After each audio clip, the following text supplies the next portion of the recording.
हरे कृष्णा।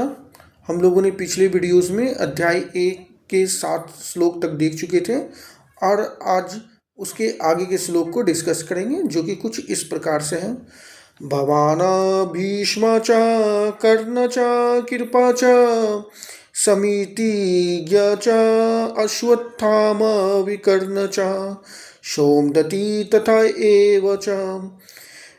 अब यहाँ दुर्योधन बोल रहे हैं, मेरी सेना में स्वयं आप, भीष्म पितामह, कर्ण, कृपाचार्य, अश्वत्थामा, विकर्ण तथा सोमदत्त का पुत्र भूरिश्रवा आदि हैं जो युद्ध में सदैव विजयी रहे हैं।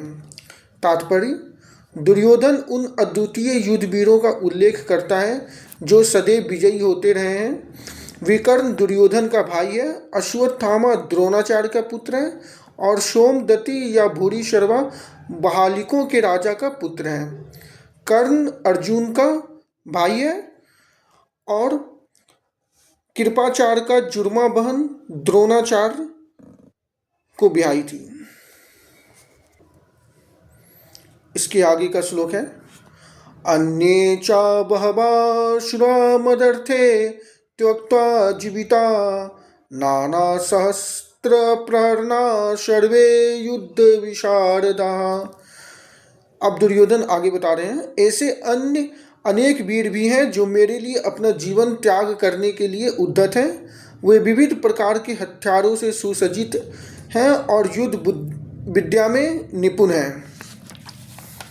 तात्पर्य: जहाँ तक अन्यों का बात है, अन्य यहाँ पर हैं यथा जयद्रथ, कृतवर्मा तथा शैल का संबंध है। वे सब दुर्योधन के लिए अपने प्राणों की आहुति देने के लिए तैयार थे। दूसरे शब्द में यह पूर्व निश्चित है कि वे अब दुर्योधन के दल में सम्मिलित होने के कारण कुरुक्षेत्र युद्ध में मारे जाएंगे। निसंदेह अपने मित्रों की संयुक्त शक्ति के कारण दुर्योधन अपनी विजय के प्रति आशावत था। अब इसके आगे का श्लोक है, अपर्याप्तम ततस्माकं बलं भीषम अभिरक्षितम पर्याप्तम तु इदम एतेषां बलम भीम अभिरक्षितम। यहाँ पर दुर्योधन बोल रहा है, हमारी शक्ति अपरिमेय है और अब हम सब पितामह द्वारा भली भांति संरक्षित हैं, जबकि पांडवों की शक्ति भीम द्वारा भली भांति संरक्षित होकर भी सीमित है। तात्पर्य: यहाँ पर दुर्योधन ने तुलनात्मक शक्ति का अनुमान प्रस्तुत किया है। अत्यंत अनुभवी सेना नायक भीष्म पितामह के द्वारा विशेष रूप से संरक्षित होने के कारण उसकी सशस्त्र सेनाओं की शक्ति अपरिमेय है। पांडवों की सेनाएं सीमित है क्योंकि उनकी सुरक्षा एक कम अनुभवी नायक भीम द्वारा की जा रही है, जो भीष्म की तुलना में नगण्य है। दुर्योधन सदैव भीम से ईर्ष्या करता था क्योंकि वह जानता था कि यदि उसकी मृत्यु कभी हुई भी तो वह भीम के द्वारा ही होगी, किंतु साथ ही उसे दृढ़ विश्वास था कि भीष्म की उपस्थिति में उसकी विजय निश्चित है, क्योंकि भीष्म कहीं अधिक उत्कृष्ट सेनापति हैं। वह युद्ध में विजयी होगा, यह उसका दृढ़ निश्चय था।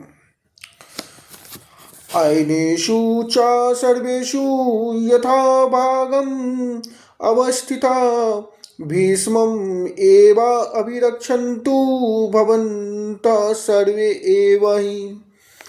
अतएव सेन व्यूह में अपने अपने मोर्चों पर खड़े रहकर आप सभी भीष्म पितामह को पूरी सहायता दें। यहाँ पर जो दुर्योधन है, कूटनीतिक ढंग से स्थिति को संभालने के उद्देश्य से उपयुक्त शब्द कह रहा है।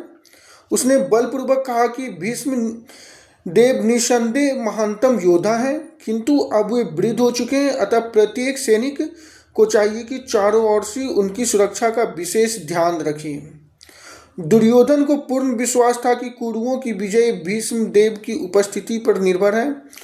उसे युद्ध में भीष्म देव तथा द्रोणाचार्य के पूर्ण सहयोग की आशा थी, क्योंकि वह अच्छी तरह जानता था कि इन दोनों ने उस समय एक शब्द भी नहीं कहा था जब अर्जुन की पत्नी द्रौपदी को असहाय अवस्था में भरी सभा में उसने न्याय की भीख मांगी थी, तब उन दोनों ने कोई मदद नहीं किया था। यह जानते हुए भी कि इन दोनों सेनापतियों के मन में पांडवों के लिए स्नेह था, दुर्योधन को आशा था कि वे इस स्नेह को उसी तरह त्याग दें जिस तरह उन्होंने दूत क्रीड़ा के अवसर पर किया था। तस्या संजन्या हर्षणं कुरु वृद्धा पितामह सिंहनादं विनोदोस्रचे संख्ये दद्मो प्रातपवानम्। तब कुरुवंश के वयोवृद्ध परम प्रतापी एवं वृद्ध पितामह ने सिंह गर्जना की सी ध्वनि करने वाले शंख को उच्च स्वर में बजाया, जिससे दुर्योधन को हर्ष हुआ। तात्पर्य: कुरुवंश के वयोवृद्ध पितामह अपने पौत्र दुर्योधन का मनोभाव जान गए और उसके प्रति अपनी स्वाभाविक दयावश उन्होंने उसे प्रसन्न करने के लिए अत्यंत उच्च स्वर में अपना शंख बजाया, जो उनकी सिंह के समान स्थिति का अनुरूप था। जो शंख का आवाज था वो सिंह के समान था। अप्रत्यक्ष रूप में शंख के द्वारा परिताकात्मक ढंग से उन्होंने अपने हताश पौत्र दुर्योधन को बता दिया कि उन्हें युद्ध में विजय की आशा नहीं है, क्योंकि दूसरे पक्ष में साक्षात भगवान श्री कृष्ण हैं। फिर भी युद्ध को मार्गदर्शन करना उनका कर्तव्य था और इस संबंध में वे कोई असर नहीं रखेंगे। तत्शंखास्रचाभयस्रचा पन्वानक गोमुखा ससेवाभयान्ययन्ता सा शब्द सा तुमुलो अभवता। तत्पश्चात शंख, नगाड़े, बिगुल, तुरई तथा सिंह सहसा एक साथ बज उठे। वह संवेद स्वर अत्यंत कोलाहलपूर्ण था। जब शंखनाद हुआ दुर्योधन की तरफ से तो पूरा कोलाहलपूर्ण था। अब यहाँ पर आगे श्लोक है। तत्श्रूयते हये युक्ते महति सयन्दने स्थितो माधव पांडव स्रचैव दिव्यो शंखो प्रधमतु। दूसरी ओर से श्वेत घोड़ों द्वारा खींचे जाने वाले विशाल रथ पर आसीन भगवान श्री कृष्ण तथा अर्जुन ने अपने अपने दिव्य शंख बजाए। तात्पर्य: भीष्म देव द्वारा बजाए गए शंख की तुलना में कृष्ण तथा अर्जुन के शंखों को दिव्य कहा गया है। दिव्य शंखों के नाद से यह सूचित हो रहा था कि कृष्ण पांडव के पक्ष में थे। जय सदा पांडु के पुत्र जैसों की होती है, क्योंकि भगवान कृष्ण उनके साथ हैं, और जहाँ जहाँ भगवान विद्वान हैं वहीं वहीं लक्ष्मी भी रहती हैं, क्योंकि वे अपने पति के बिना नहीं रह सकती। अतः जैसा कि विष्णु या भगवान श्री कृष्ण के शंख द्वारा उत्पन्न दिव्य ध्वनि से सूचित हो रहा था, विजयी तथा श्री दोनों ही अर्जुन की प्रतीक्षा कर रही थी। इसके अतिरिक्त जिस रथ में दोनों मित्र आसीन थे वह अर्जुन को अग्नि देवता द्वारा प्रदत्त था, और इससे सूचित हो रहा था कि तीनों लोकों में जहाँ कहीं भी यह जाएंगे वह विजय निश्चित है। इस श्लोक से यह समझा जा सकता है कि जहाँ भगवान श्री कृष्ण है वहाँ माता लक्ष्मी है, और जहाँ भगवान श्री कृष्ण है वहाँ धर्म भी है, और जहाँ धर्म और भगवान श्री कृष्ण दोनों साथ हैं वहाँ विजय निश्चित है। हरे कृष्णा।